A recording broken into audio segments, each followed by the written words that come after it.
বাচ্চা যদি মাদকাসক্ত হয় তার শুধু পরিবার না, পুরো আমার মানে পরিবার, পুরো বংশটাই কলঙ্কিত হয়ে যায় এবং কি সর্বনাশ হয়।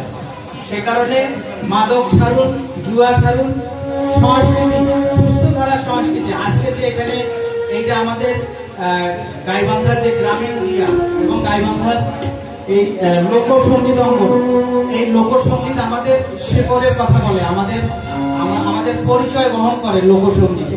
আমরা এই সুস্থ সংস্কৃতি চর্চা করব, মাদক থেকে দূরে থাকবো, জুয়া থেকে দূরে থাকবো, খেলাধুলায় অংশগ্রহণ করব এবং এই সংস্কৃতিতে ফিরে আসব।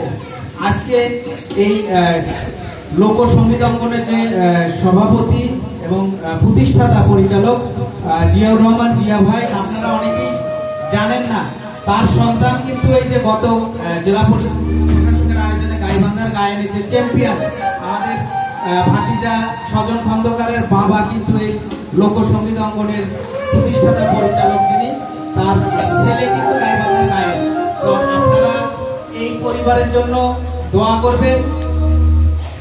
সর্বোপরি গাইবান্ধায় যেন সংস্কৃতির যে চর্চাটা শুরু হয়েছে, এই চর্চা আমরা ধরে রাখবো। সবাই আসবেন, অংশগ্রহণ করবেন, সবার জন্য শুভকামনা। সবাই পরিবার নিয়ে ভালো থাকবেন, এইটাই প্রত্যাশা। আসসালামু আলাইকুম।